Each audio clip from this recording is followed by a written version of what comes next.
Hello everyone, my name is कावी सिद्दीकी और एक बार मैं फिर से हाजिर हो चुका हूं आपके सामने।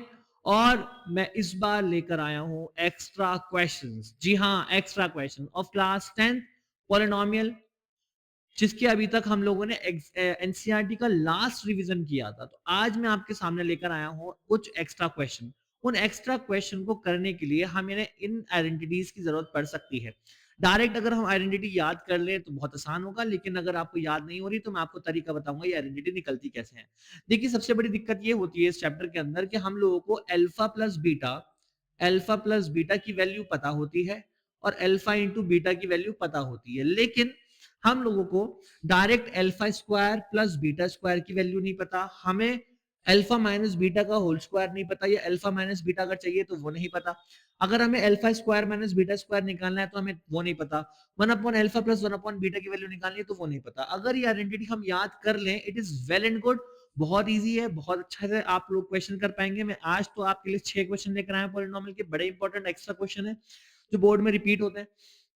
लेकिन फॉर एग्जाम्पल, अब पता कैसे लगेगा सर ये आइडेंटिटी बनी कैसे? देखिए, अगर आपको alpha square plus beta square जानना है कैसे निकला, तो वो तो सिंपल आइडेंटिटी जो हम करते हैं, अल्फा प्लस बीटा का होल स्क्वायर, वो क्या होता है? Alpha square plus beta square plus 2 alpha beta. मैंने 2 अल्फा बीटा को उधर भेज दिया, तो उससे क्या हुआ? Alpha square plus beta square बन गया अल्फा प्लस बीटा का whole square minus 2 alpha beta. ये बहुत ही इंपॉर्टेंट आइडेंटिटी है, इसको याद रखना बहुत जरूरी है। दूसरा हमारा तो आपको ये वाला पता है, ये कैसे बना? अल्फा माइनस बीटा का होल स्क्वायर में आता है alpha square plus beta square minus 2 alpha beta. लेकिन यहाँ पे दिक्कत क्या थी? फिर से alpha square plus beta square आ गया, तो इसको हटाना पड़ेगा। तो यहाँ से जो वैल्यू आई थी alpha square plus beta square की, वो हम यहाँ रख देंगे। क्या आई थी वैल्यू? अल्फा माइनस बीटा का whole square is equal to alpha plus beta का whole square minus 2 alpha beta, ऊपर वाले का और नीचे वाले का 2 अल्फा बीटा। तो वैल्यू बन जाती है अल्फा प्लस बीटा का whole square minus 4 alpha beta. तो ये आइडेंटिटी भी बड़ी इंपॉर्टेंट है। दूसरा, ये वाली आइडेंटिटी तो हमें पता ही है, alpha square minus beta square, A square minus B square, that is A plus B और ए माइनस बी। अगर फॉर एग्जाम्पल ये निकालने के लिए ये तो मिलेगा नहीं, तो हम क्या करेंगे? सबसे पहले ये निकालेंगे, और जब ये निकल जाएगा तो इसमें पुट करके हम ये निकाल सकते हैं। ठीक है, उसके बाद ये तो आपको बताइए, मैंने सिंपल एक कैल्शियम ले लिया है और उससे ये निकाल लिया। तो इस तरीके से हमें आइडेंटिटी है दे रखी है और हमें इसका यूज करना है। ठीक है, आइए कुछ क्वेश्चंस कर लेते हैं, इसके एक्स्ट्रा क्वेश्चन, बड़े ही इंपॉर्टेंट क्वेश्चन लेकर आया हूं, मैंने देखा बोर्ड में रिपीट होते हैं। सबसे पहला क्वेश्चन, और अभी इतने हार्ड नहीं है, अभी तो इजी क्वेश्चन है। सबसे पहला क्वेश्चन देखिए, कह रहा है ऐसे अक्सर क्वेश्चन आपको मिलेंगे इसके अंदर जो कि एनसीईआरटी के अंदर मौजूद नहीं है। मैं आपको पहले बता दूं, एनसीईआरटी के ये क्वेश्चन नहीं है और एनसीईआरटी से हटकर हैं, लेकिन एग्जाम्स में आते हैं। If alpha beta are the zeros of the polynomial 2x square minus 5x plus 7, then you have to find out एक सेकंड, हाँ, then you have to find out the value of alpha की power minus one, beta की power minus one. Alpha की power minus one का मतलब क्या है? One upon alpha plus one upon beta. तो मैंने अभी आपको बताया कैसे सॉल्व होगा, लेकिन सबसे पहले हमें क्या करना पड़ेगा? 2x square minus 5x plus 7, इसमें सबसे पहले अल्फा प्लस बीटा और अल्फा इंटू बीटा, ये दो ही चीज हम निकाल सकते हैं। सबसे पहला काम यही करना है कि हमें alpha plus beta alpha into beta निकालना है। देखिए, यहाँ पर a दे रखा है 2, बी दे रखा है माइनस 5 और सी दे रखा है 7। तो जब मैं अल्फा बीटा निकालने के लिए जाऊंगा तो वो होगा माइनस बी बाय ए। तो alpha plus beta will be equal to minus minus 5 upon 2, that is equal to 5 by 2। And what is alpha into beta? Alpha into beta is equals to c by a, and c is 7 and that is 2। ठीक है, और हमें निकालना क्या है? हमें निकालना है 1 upon alpha plus 1 upon beta की वैल्यू। जब हम इसका एलसीएम लेंगे तो आएगा, इस दोनों को मल्टीप्लाई करके अल्फा, सॉरी,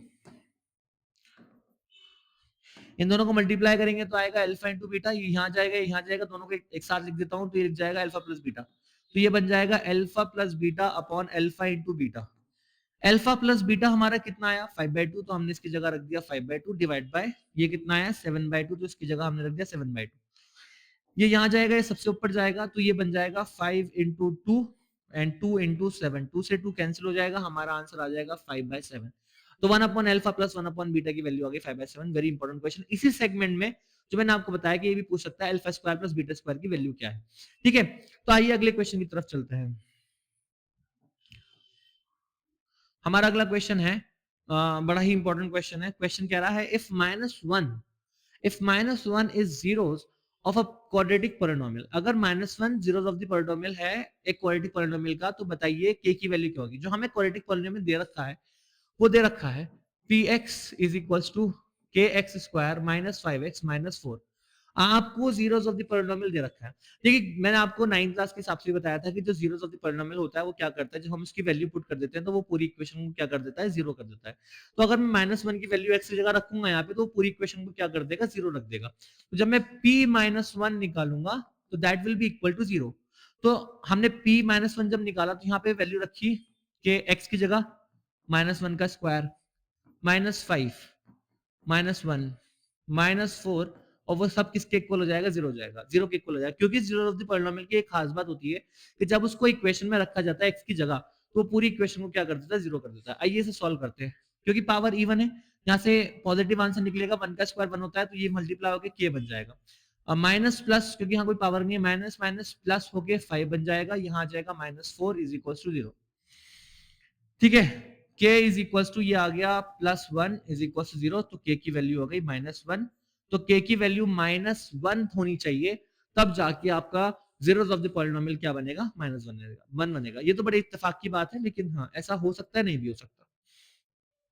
आगे क्वेश्चन में चलते हैं, अगले क्वेश्चन की तरफ। Very good question. ठीक है, रेसिप्रोकल। रेसिप्रोकल का मतलब क्या होता है, देखिए अगर अल्फा एक नंबर है, मुझे इसका रेसिप्रोकल निकालना है, तो इसका रेसिप्रोकल क्या होगा, 1/अल्फा। ठीक है, अगर अल्फा एक नंबर है उसका रेसिप्रोकल क्या होगा, 1/अल्फा। अगर 2 एक नंबर है तो उसका रेसिप्रोकल क्या होगा, 1/2। क्वेश्चन कहता है if one zeros of the polynomial, one zero मतलब अल्फा या beta, if one zeros of the polynomial, polynomial बड़ा खतरनाक सा दे रखा है, a square plus 9x square plus 13x plus 6a is reciprocal of the other. दो दो है हमारे पास zeros of the polynomial, alpha और बीटा। कह रहा है अगर एक जीरो ऑफ द पॉलिनोमियल दूसरे का क्या है, रेसिप्रोकल है, मतलब अल्फा बीटा का रेसिप्रोकल है। इसको कैसे लिखा जाता है, इसको ऐसे लिखा जाता है कि अल्फा इज इक्वल्स टू 1/बीटा। इसका मतलब हुआ कि क्या है, रेसिप्रोकल है। ठीक है, तो alpha is reciprocal of beta, तो that is equals to alpha is equals to 1/बीटा। हम क्या करेंगे, बीटा को उधर ले आते हैं। हम बीटा को उधर ले आएंगे तो ये बन जाएगा alpha into beta is equals to 1। Alpha into beta की वैल्यू क्या होती है, अभी तो पढ़ाया है, alpha into beta product of the zeros, वो होती है c upon a। c upon a कितना दे रखा है, 1 दे रखा है। ठीक है, c अपॉन a को ले जाते हैं, तो इसका मतलब ये है c a के इक्वल। तो जब भी ऐसी सिचुएशन हो, ये डायरेक्ट रिजल्ट भी बता रहा हूं मैं आपको, कि अगर एक जीरोस ऑफ द पॉलिनोमियल दूसरे का क्या हो, रेसिप्रोकल हो, तो c और a इक्वल हो जाते हैं। अब c क्या होता है, c होता है आखिरी टर्म जो कि खाली होता है, जिसके साथ x नहीं होता, तो c की जगह लिख दिया 6a। और a क्या होता है, जो x स्क्वायर के साथ आता है वो हमारा a होता है, तो ये हो जाएगा a स्क्वायर प्लस 9। ठीक है, अब इसको उधर ले जाएंगे हम लोग, जब उधर लेके जाएंगे तो ये बन जाएगा a स्क्वायर -6 है प्लस 9 इज इक्वल 0। अरे ये तो वो बन गई क्वाड्रेटिक इक्वेशन। तो अब बड़ा अच्छा क्वेश्चन है, इंपॉर्टेंट भी है, ज्यादा आने के चांसेस क्यों है, क्योंकि दो चैप्टर से मिलकर बना है, पॉलिनोमियल और क्वाड्रेटिक इक्वेशन। अब इसके आगे क्या लगेगा, क्वाड्रेटिक इक्वेशन का टॉपिक लगेगा।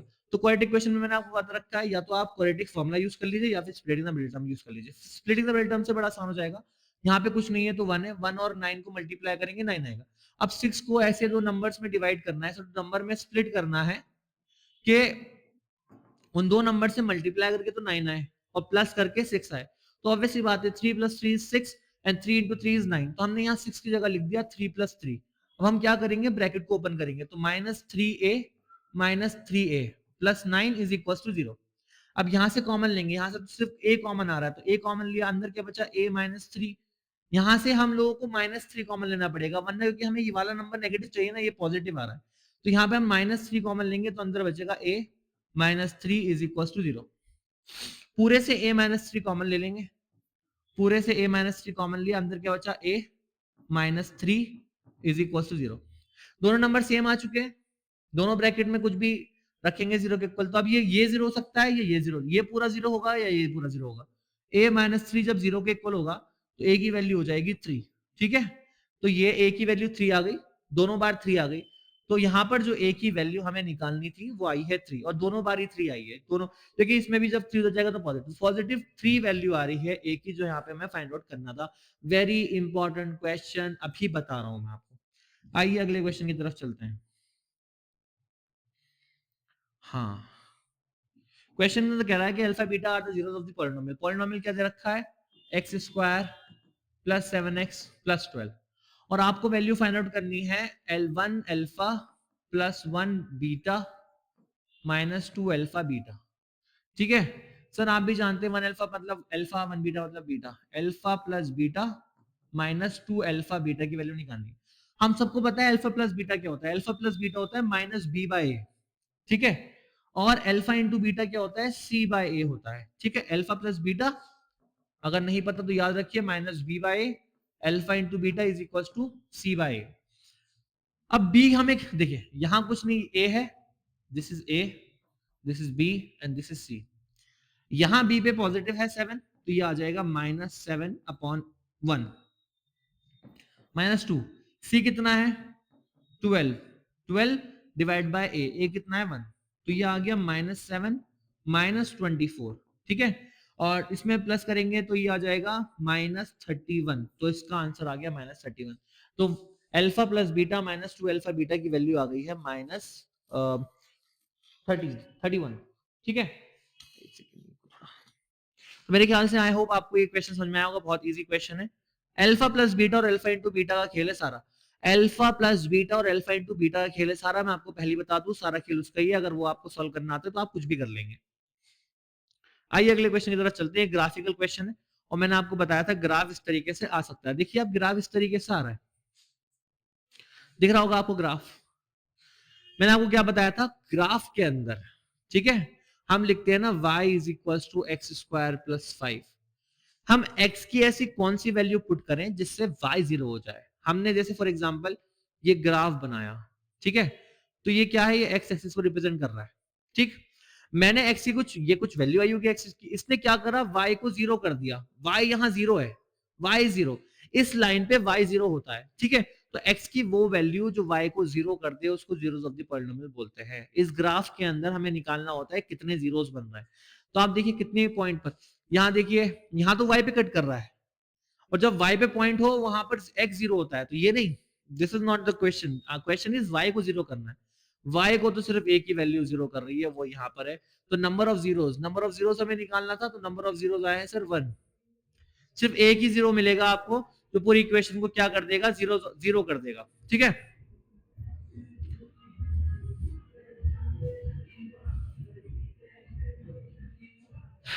एक मिनट रुक जाते हैं, मेरे ख्याल से आजकल इलेक्शन का माहौल चल रहा है तो उसकी ही कैंपेन चल रही है और बहुत शोर शराबा हो रहा है। इतने बड़े डीजेस हैं, इनको तो वैसे भी मैं हैंडल नहीं कर सकता है, नॉइस रिड्यूस नहीं कर सकता। तो एक, चलो निकल के आगे बढ़ते हैं। आगे हमारे पास जो क्वेश्चन है वो कह रहा है if one of the if दोबारा से वही क्वेश्चन रिपीट हो रहा है, रेसिप्रोकल वाला। कहता है if one zeros of the polynomial is reciprocal of the other। मैंने क्या बताया आपको कि आपको कैसे लिखना है, पहले हम लोग वो लिख लेते हैं अपनी पॉलिनोमियल जो दे रखा है हमें पॉलिनोमियल दे रखा है k square plus 16 x square plus 13x plus 8k। देखिए इसमें ना k की वैल्यू मिसिंग मिलेगी आपको हमेशा, k या किसी और वेरिएबल की वैल्यू मिसिंग होगी, हमें मिसिंग वैल्यू निकालनी है, निकाल लेते हैं कोई बात नहीं। ये हमारा a हो जाएगा, ये हमारा b हो जाएगा, ये हमारा c हो जाएगा। इसने बोला कि एक जीरो ऑफ द पॉलिनोमियल है, रेसिप्रोकल है अदर का, दूसरे का, तो ये क्या हो जाएगा, alpha is equal to 1 upon beta. Beta तो चले जाएगा, alpha beta is equal to 1। Alpha beta का मतलब क्या होता है, c upon a, c upon a कितना हो गया 1, c किसके इक्वल हो गया, a के इक्वल हो गया। ये बात मैंने पिछले वाले क्वेश्चन में बताई थी आपको। अगर c a के इक्वल हो गया, c कितना है 8k, और a कितना है k स्क्वायर प्लस 16। ये क्वेश्चन रिपीट हो रहा है मेरी ये पीपीटी में बताइए, तो इसका मतलब इंपॉर्टेंट है। अब हम दोबारा से, मैंने आपको बताया कि ये दो उसका क्वेश्चन हो गया है, तो अब आपको के 8k को उधर लेके जाना पड़ेगा, k square minus 8k plus 16 is equal 0। ठीक है, आइए चलते हैं, यहाँ पे वही सिचुएशन बन गई है। हमको 1 और 16 को मल्टीप्लाई करके 16 आता है, तो आपको 8 को ऐसे दो नंबर में स्प्लिट करना पड़ेगा कि प्लस करके 8 आए, मल्टीप्लाई करके 16 आए। तो आप जानते हैं कि 4 प्लस 4, ठीक है, यहां जब मैं पहुंच जाऊं तो खुद भी करने की कोशिश करिए, क्योंकि ये हमें आना चाहिए, अब तक हम बहुत आगे निकल चुके हैं। तो हम 4 को 8 को लिख सकते हैं, 4 plus 4, 4 plus 4 is 8, 4 into 4 is 16। आइए हम ब्रैकेट ओपन करते हैं, -4k plus 16 is equal to 0। यहां से हम क्या कॉमन ले सकते हैं, k, तो अंदर क्या बचेगा, k माइनस 4, यहाँ से हम क्या कॉमन ले सकते हैं, नेगेटिव चाहिए सेकंड टर्म, तो ये नेगेटिव बनाना पड़ेगा, तो यहाँ से -4 कॉमन लेना पड़ेगा, अंदर क्या बचेगा k-4। ठीक है, इस पूरे से k-4 कॉमन ले लेंगे, तो यह बचेगा k-4, k की वैल्यू दोनों में सेम आएगी, k की एक वैल्यू का हमें यहाँ पे 0 रखना पड़ेगा, k-4 = 0, तो k की वैल्यू क्या आ गई 4, तो इसका मतलब है k को 4 होना पड़ेगा, वो भी पॉजिटिव 4 होना पड़ेगा, अगर आपको जीरोस ऑफ द पॉलिनोमियल में कैसा रिलेशन बनाना है कि अल्फा जो हो जाए 1/बीटा के इक्वल हो जाए। तो 15 मिनट के अंदर हमने 6 क्वेश्चन सॉल्व कर दिए हैं, बड़े इंपॉर्टेंट क्वेश्चन है, कोशिश कर रहे हैं कि और वीडियोस भी आ जाए, इंग्लिश की वीडियो भी अपलोड होने जा रही है क्लास 10th एंड 12th, ऐसे ही बिजनेस स्टडीज की भी वन शॉट डल चुका है, जाकर उसको भी देखिए, पिछली वाली वीडियोस को भी देखिए, बहुत जल्द आपके एग्जाम आने वाले हैं और ये एग्जाम बहुत इंपॉर्टेंट होने वाले हैं। देखिए, सीबीएसई ने अपना पैटर्न बहुत चेंज कर दिया है पिछले सालों के मुकाबले में, तो आपको और ज्यादा मेहनत करनी पड़ेगी, जितनी मेहनत आप पहले कर रहे थे उससे डबल आपको मेहनत करनी पड़ेगी। आप ये बात समझें या ना समझें, देखिए मैटर करती है आपकी मेहनत, कि आपने मेहनत कितनी की है, आपने टाइम कितना लगाया, मार्क्स कम आए ज्यादा आए, it doesn't matter at all, you have to pass the exam. आप 33% पे भी पास होते हैं, आप 99% पे भी पास होते हैं, फर्क ये रहता है कि क्वालिटी, क्वालिटी ऑब्वियस सी बात है, जिसने 99% लाई होगी उसकी क्वालिटी इज बेटर। आप भी जब कोई मार्केट में सामान लेने जाते हैं तो आप चूज करते हैं हाई क्वालिटी, माल तो और भी होता है, low quality and high quality, that's the difference between two people who are getting 33 marks, who are getting 99 marks. तो मार्क्स लाना भी इंपॉर्टेंट होता है, ऐसी बात नहीं है, कुछ लोग गलत कहते हैं मार्क्स लाने, भाई वो भी इंपॉर्टेंट है, अगर मैंने पढ़ाई की है, मैंने मेहनत की है, तो मार्क्स आएंगे, मेरे कॉन्सेप्ट इतने खुले हुए हैं तो मार्क्स आएंगे। तो ये देखिए लास्ट मौका है, प्रूफ करने का मौका है, you have to prove whether you are in class 10th, you are in class 12, you have to prove yourself that you have learned something, और जो आपने लर्न किया है उसको जाके बकेट दीजिए एग्जाम के अंदर, परोस दीजिए एग्जामिनर को ले जाकर वो चीज, ठीक है, आपकी मेहनत जाए नहीं जाएगी, लेकिन खास ख्याल रखना है, अच्छे से लिख कर आना है, ठीक है, प्यारे से लिखकर, प्यारे तरीके से लिखकर आना है, कुछ भी गड़बड़ नहीं, कुछ एक्चुअली इरिटेट हो जाता है हमारा एग्जाम ना, जब वो देखता है कि बहुत गंदी राइटिंग में बच्चे ने लिखा है। तो आप अपने ऊपर कॉन्फिडेंस रखिए भाई, यू आर गुड, छोड़ दीजिए दुनिया की टेंशन, छोड़ दीजिए सबकी टेंशन, कौन क्या कहेगा, ठीक है।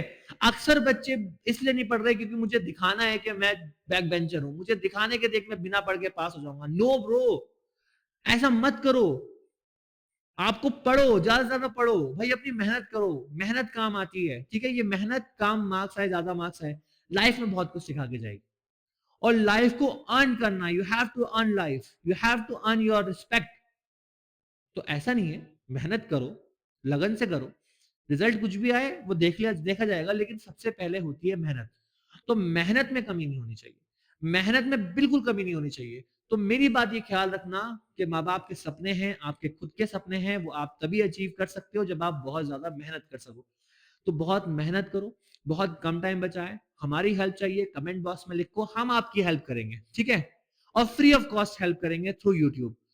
तो आज के लिए इतना ही काफी है, थैंक यू सो मच इस वीडियो को देखने के लिए, आगे वाली वीडियो भी देखते रहिएगा, सब्सक्राइब कीजिएगा और अपने दोस्तों में शेयर भी कीजिएगा।